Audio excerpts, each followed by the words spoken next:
ಭೂಮಿಯಲ್ಲಿ ಮನುಷ್ಯ ಜೀವಿ ಹುಟ್ಟಿದಾಗ ಮನುಷ್ಯನ ನಡುವೆ ಉತ್ತಮ ಬಾಂಧವ್ಯ ಕೂಡ ಹುಟ್ಕೊಂಡಿತು. ಆದರೆ ಅದರ ಜೊತೆ ಕಾಮ, ಕ್ರೋಧ, ಮೋಹ, ಲೋಭ, ಮದ, ಮತ್ಸರ ಕೂಡ ಹುಟ್ಕೊಂಡಿತ್ತು. ಜಗತ್ತಿನಲ್ಲಿ ನನ್ನನ್ನು ಮೆಟ್ಟಿ ಇನ್ಯಾವ ಶಕ್ತಿಯೂ ಇರಬಾರದು ಎಂದು ಯೋಚಿಸಿದ ಮನುಷ್ಯ ಕತ್ತಲಲ್ಲಿ ಬೆಳಕು ಹುಡುಕುವ ಕೆಲಸ ಮಾಡ್ತಾನೆ. ಅವನಿಗೆ ಸಿಕ್ಕಿದ್ದು ಕೇವಲ ಬೆಳಕಲ್ಲ, ಭಯ, ನೋವು, ಆಸೆ, ಅಹಂಕಾರದಿಂದ ಹುಟ್ಟಿದ ಒಂದು ದಾರಿ, ಅದೇ ತಂತ್ರ.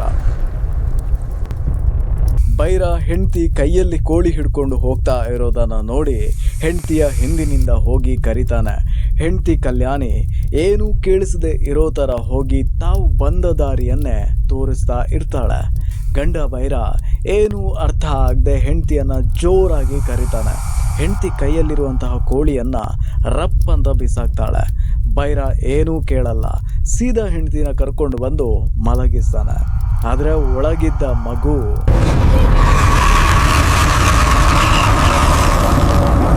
ಬೈರ ಒಂದೇ ಸಲ ಕಲ್ಯಾಣಿ ಅಂತ ಜೋರಾಗಿ ಬೊಬ್ಬೆ ಹಾಕಿ ನಿದ್ದೆಯಿಂದ ಹೇಳ್ತಾನೆ.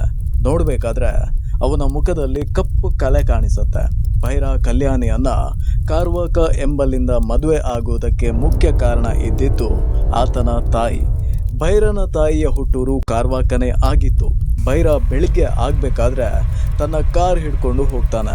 ಊರ ಒಳಗಡೆ ಹೋದಾಗ ದೊಡ್ಡ ಬಯಲು ಪ್ರದೇಶದಲ್ಲಿ ಒಂದು ಪಾಳು ಬಿದ್ದಿರುವ ದೇವಸ್ಥಾನ ಕಾಣಿಸುತ್ತೆ.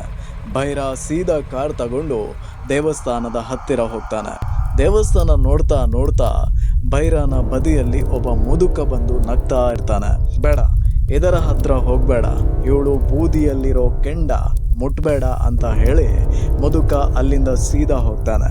ಬೈರನಿಗೆ ಒಂದು ಕಡೆ ರಾತ್ರಿ ಬಿದ್ದ ಕನಸು ಕಣ್ಣ ಮುಂದೆ ಇತ್ತು, ಇನ್ನೊಂದು ಕಡೆ ಮುದುಕ ದೇವಸ್ಥಾನದ ಬಗ್ಗೆ ಈ ಥರ ಹೇಳಿ ಹೋದ್ನಲ್ಲ ಅನ್ನೋದು ಮನಸ್ಸಲ್ಲಿ ದ್ವಂದ್ವದ ಬೀಜವನ್ನ ಹುಟ್ಟಿ ಹಾಕ್ತು.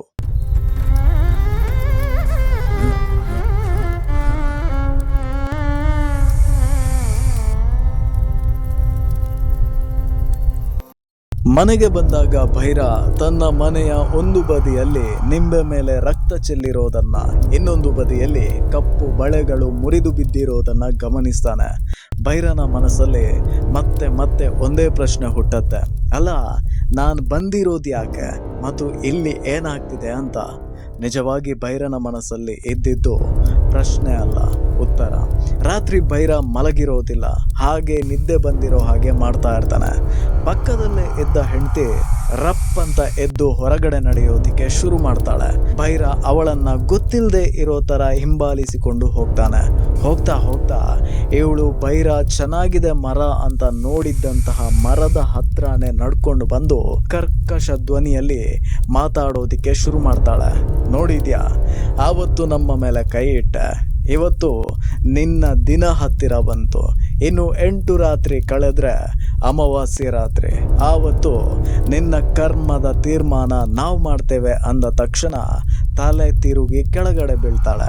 ಬೈರ ಅವಳನ್ನ ಎತ್ಕೊಂಡು ಮನೆಗೆ ಬರ್ತಾನೆ. ಬಂದು ಮನೆ ತುಂಬ ಕತ್ತಲು ತುಂಬಿರ್ಬೇಕಾದ್ರೆ ಬೈರ ಟಾರ್ಚ್ ಹುಡ್ಕೊಂಡು ಮಗಳ ಕೋಣೆಯ ಬಾಗಿಲು ತೆಗೆದು ಒಳಗಡೆ ಹೋಗ್ತಾನೆ. ಹೋಗಿ ನೋಡ್ಬೇಕಾದ್ರೆ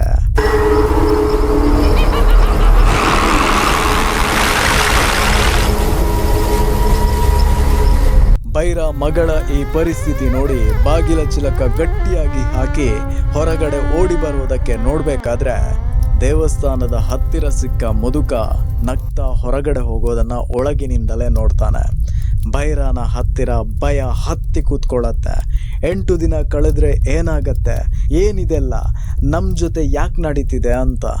ಮಗಳ ಬಾಗಿಲ ಚಿಲಕ ಭದ್ರ ಮಾಡಿ ಹೆಂಡತಿ ಮಲಗಿದ್ದಾಗ್ಲೇ ಬೈರನ ತಾಯಿ ಅನಂತಪುರದಲ್ಲಿ ಒಬ್ರು ಸ್ವಾಮೀಜಿ ಇದ್ದಾರೆ, ಕಷ್ಟದ ಸಮಯದಲ್ಲಿ ಅಲ್ಲಿಗೆ ಹೋಗು ಅಂದಿದ್ದನ್ನ ನೆನಪು ಮಾಡಿಕೊಂಡು ಕಾರ್ ಹತ್ತಿ ಹೊರಡ್ತಾನೆ. ಬೈರ ಮನೆಯಿಂದ ಹೊರಡಿ ಬರಬೇಕಾದ್ರೆ ಮನೆಯೊಳಗೆ ತಾಯಿ ಮಗಳ ಪರಿಸ್ಥಿತಿ ವಿಚಿತ್ರವಾಗಿರುತ್ತೆ.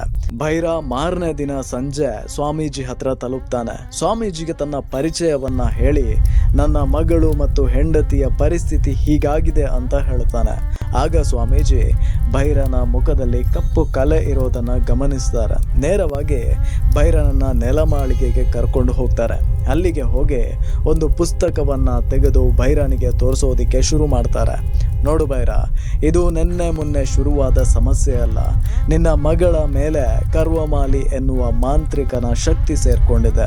ನಿನ್ನ ಹೆಂಡತಿಯ ಮೇಲೆ ಅಣ್ಣ ತಂಗಿಯ ಆತ್ಮ ಸೇರ್ಕೊಂಡಿದೆ. ಅಮಾವಾಸ್ಯೆಯ ದಿನ ಆ 3 ಶಕ್ತಿಗಳು ಒಟ್ಟಾಗಿ ಸರ್ವನಾಶದ ಸೂಚನೆಯನ್ನ ಕೊಡ್ತಿದೆ ಅಂದಾಗ ಬೈರ ಏನು ಅರ್ಥ ಆಗದೆ, ಅಲ್ಲ ಅದೆಲ್ಲ ನಾವು ಊರಿಗೆ ಬರಬೇಕಾದ್ರೆ ಯಾಕಾಯ್ತು, ನಾವು ಗಾಡಿ ನಿಲ್ಲಿಸಿ ಮರ ನೋಡಿದ್ದು ಬಿಟ್ರೆ ಬೇರೇನೂ ಮಾಡಿಲ್ಲ ಅಂದಾಗ ಸ್ವಾಮೀಜಿ, ಹೌದು ತಪ್ಪು ನಿನ್ನಲ್ಲಿ ಇಲ್ಲ, ಆದರೆ ಸಾವಿರಾರು ವರ್ಷಗಳಿಂದ ಈ ಯುದ್ಧ ನಡೆಯುತ್ತಲೇ ಬಂದಿದೆ. ಧರ್ಮಪುರಿಯ ರಾಜ ಭಯದಿಂದ ಕರ್ವಮಾಲಿಯನ್ನ ಕೊಂದಿದ್ದ, ದುರಾಂಕಾರದಿಂದ ಸೈನ್ಯಾಧಿಪತಿಯ ತಂಗಿಯನ್ನ ಕೆಡಿಸಿದ್ದ. ಆವತ್ತು ಕೊಟ್ಟ ಶಾಪದಿಂದ ಇವತ್ತಿಗೂ ದೇವಸ್ಥಾನದಲ್ಲಿ ದೇವಿಯೇ ಕಲ್ಲಾಗಿ ಹೋಗಿದ್ದಾಳೆ. ನಡಿ, ನಾವು ತಡ ಮಾಡದೆ ನಿನ್ನ ಊರಿಗೆ ಹೋಗಬೇಕು. ನಿನ್ನ ಮಗಳು ಮತ್ತು ಹೆಂಡತಿ ಅಪಾಯದಲ್ಲಿದ್ದಾರೆ ಅಂತ ಸ್ವಾಮೀಜಿ ಹೇಳಿದಾಗ ಬೈರ ಕೇಳ್ತಾನೆ, ಅಲ್ಲ ಸ್ವಾಮಿ, ಹಾಗಾದರೆ ಆ ರಾಜ ಎಲ್ಲಿದ್ದಾನೆ ಅಂತ.